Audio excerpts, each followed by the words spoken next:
Even the most hardcore mech enthusiast would be hard-pressed to make a sensible case for the implementation of Gundam-style mech design, mostly because everyone and their brother has already opined ad nauseum on the physical impossibility of such designs. And as I myself am among that number, I won't tread over that sacred soil here again. Instead, we're going to push past all the real-world physics reasons for why 8-story humanoid mechazords aren't a thing and address the more esoteric elephant in the room. Basically, assuming we had a world wherein all the Magitech malarkey needed to make armored core-style exosuits a reality existed, why on God's good earth would anyone build such things? What practical use could there possibly be for a giant metal man on a modern battlefield that couldn't just as easily be served by a regular tank or warship equipped with all the same Magitech add-ons? To which the short and simple answer still is, not much. But I didn't put this video out just to call anyone who still likes giant mecha robots an idiot. As a freshly minted fan of Gurren Lagann who's finally getting around to properly digging into Gundam lore, I've come into a newfound appreciation for the sword and armored core genre of ultra-kill fan service. Remembering that, just like superheroes, whose narrative function is to provide catharsis in the form of seeing a big, strong agent of truth and justice physically punch the enemies of that philosophy's teeth in, an anime style of mech is a mythological power fantasy. So in the same way that comic books are said to be modern mythology, analogous to the Norse sagas, the Iliad and Odyssey, I would argue that Gundam should be treated the same, as less technological and more magical, for similar reasons as why Western sci-fi militaries all seem to be obsessed with engineering biological super soldiers, even when robots could logically do all the same work, better and with less costs, ethical concerns and risks. Japanese media seems enraptured with the wholly impractical, yet primally incorrigible prospect of waging war in the guise of a titanic behemoth. For this reason, I've chosen to refer to these heroic staple Magitech battlesuits as animagons, a portmanteau of the words aegis, anime, animagus, and automaton. But that's all still only the meta-explanation. Reason still compels me to admit that, from a practical, in-universe perspective, there's simply no utilitarian explanation for a company or military to employ a humanoid mecha army when they could simply install all the same tech, gravitic repulsors, inertial dampeners, supermatter reactors, and whatnot, needed to make a 10-story warsuit work at all onto their pre-existing vehicle fleets for a similar benefit at a microscopic fraction of the work and cost. But again, I wouldn't be making this video if I'd only come armed with solutionless problems. If we go by the logic that a Gundam isn't just another mass-produced pile of industrial hardware, but a custom-tailored, premium-grade artesian instrument of death, we have our motivation for its creation and implementation. In simplest terms, what better reason is there to put legs on a warship than to teabag your enemies after you've both literally and figuratively stomped them? And for that matter, what cause would be more appropriate for a warrior to don 30-foot battle armor than to signify his rank and prestige above those pedestrian, isometric war machines of lesser fodder? The simple fact that you are piloting one of these impractical, yet still undeniably formidable war beasts is symbolic of not only your profound skills, but also of your nobility. Like the knight, all the mythic heroes that came before, and all the caped wonders that would precede, the animagon wears its dualistic nature on its sleeve.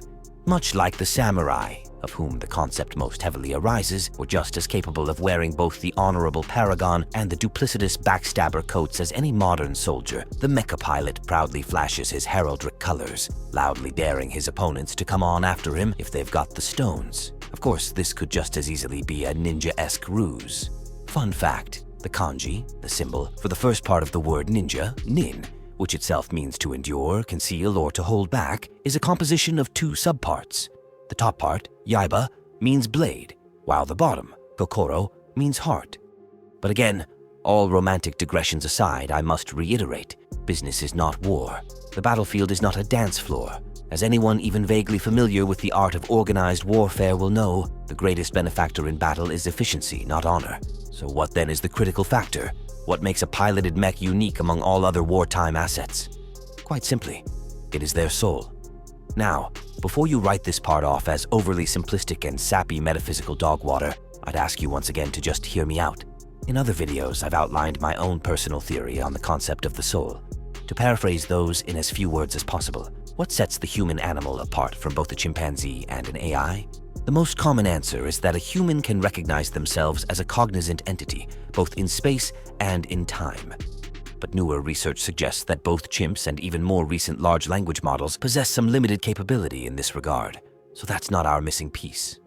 I just got done rewatching Vatavidya's massive lore dump on Armored Core 6, in which he explains the in-lore reason why giant mech suits have taken the place of long-range missiles and unpiloted drones is because humans possess a special touch given by our survival instinct, which the in-universe core theory posits humans possess and AI do not. Again, this is objectively false, as experiments on IRL AI models have already shown. Depending on how they're programmed, an AI is just as capable of prioritizing its own safety as any organic life form. So what's the spark, then? Where is the soul? To explain, I first need you to understand what I mean when I say the universe. The universe, by popular conception, is the totality of everything that exists. To most people, this encompasses those parts of the planet Earth on which they, and those with whom they're personally affiliated, live, and nothing more. Therefore, as far as the average person is concerned, the words universe and world are functionally identical.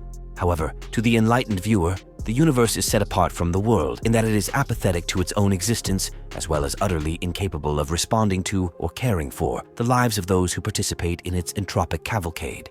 This is because, unlike the world, which consists of a sympathetic play of abstract symbols, the universe knows only packets of tangible energy. At the beginning of time, these packets, these particles, were scattered in a, for all we know, random array of patterns. Over the eons, these monotonous waveforms settled into an interference pattern. This process generated the substances of what we call matter. However, due to the destructive interference of most of the aforementioned waveforms, the cosmos now operates under an immutable set of laws and regulations known to us as physics. These corridors of form, however, are so numerous, and their intersectional matrices so complex that to us they remain, for the most part, effectively random.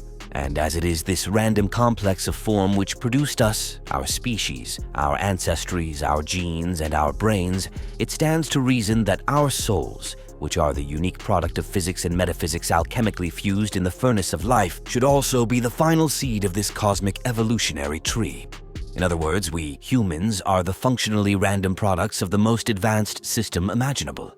Our seed was tended over billions of years by an unprejudiced, unbiased, and thoroughly rational cosmos.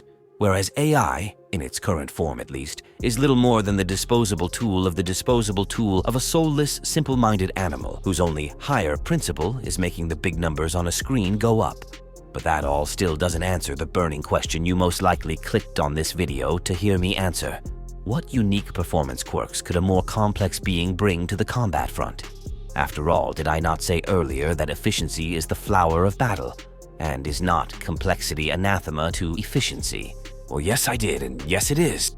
So how do I imagine I'm going to square this circle? Well, unfortunately, here's where I'm going to have to disappoint you. You see, this whole script pretty much evolved out of an entirely different idea I had a while ago for a novel form of space warfare. The basic idea being to keep the same turn and burn style of thrill we all enjoy in our space fantasy, while also not just retracing the tired old steps of making World War II in space for the millionth time. But that's going to have to wait for another time, as this script has already grown far further than I'd originally anticipated, and I already have a whole other script written up for that specific topic. So, until then, I hope this has already given you enough to chew on. As always, there'll be links to my alternate channels. As well, you'll find links to my Amazon store where you can check out the assorted fruits of my proprietary madness, specifically the Everyman's Mech Tech Bible and my latest work, the Ultimate Waifu Creation Manual, which is actually a personal think piece on speculative psychology built atop a raft of self-realization wrapped in the thin veneer of a soft-core Gooner pageant. And on that note, as always, stay safe, stay sane, and remember, there is no shame where strength lies. Peace be upon you.